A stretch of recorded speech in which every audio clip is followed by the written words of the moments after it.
by the United Nations Development Program and features several external contributors who share their experience and knowledge on post table was coordinated by the United Nations Development Program and features several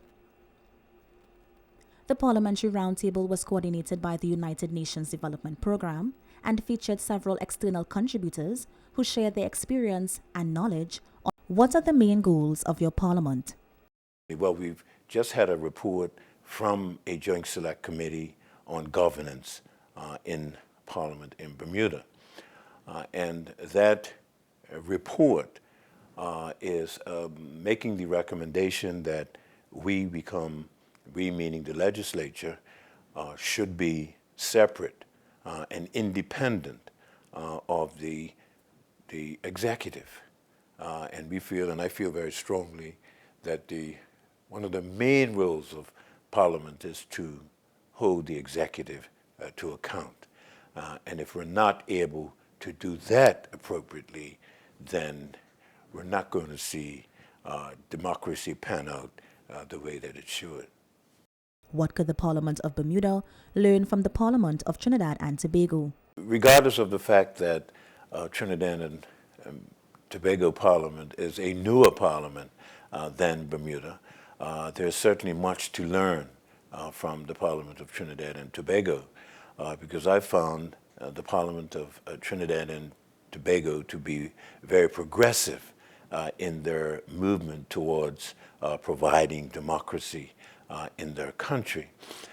And so as a result, I have certainly developed a very positive relationship with the Speaker of the House here, the Honorable Wade Mark.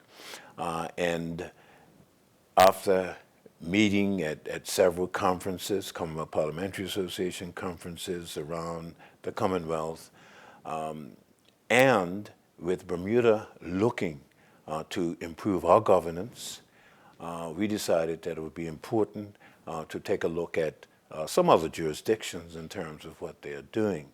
And certainly we felt that Trinidad was one that we could learn much from. What can the Parliament of Trinidad and Tobago learn from the Parliament of Bermuda? Well, I don't know. You know, I mean, I'm here to learn. I hate to, and I'm a humble person, and I don't like to say, well, you can learn this from me, but certainly I think that what they can take from our Parliament is the fact that I believe, and as you'll see from the people who are here, that we work fairly well together in terms of across the political lines. It sometimes gets out of hand, but most of the time we work, very, very much in hand in the interests of all of the people. I know we've got some confusion going on in Bermuda right now, but that's all a part of the politics. But yeah, he can learn that it's important to realize that, and I think every parliamentarian, every person in the House should understand that there's always an opportunity to learn more from others who are involved in the same business as you. Closing statements.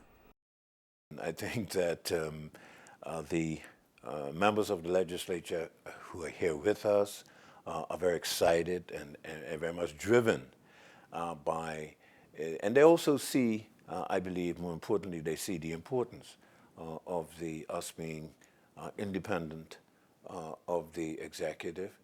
They see also the importance of holding the executive to account. And I have to say that having been a minister in the government for several years, as you see, and then moving to the backbench and becoming a backbencher, I then started to realize, well, why are backbenchers here? And backbenchers were held, they were not allowed the leverage, I believe, that they should have had in terms of just, holding ministers to account. And as I said, having been there, I know what it's like. Ministers tend sometimes to think that, well, this is what I want to do, I'm going to do it. Well, really, all of the time, ministers should be doing what they're doing with the interests of all of the people in mind. And so we just want to make sure that that continues to happen. And I think it can happen by by the rest of the legislature holding the executive to account.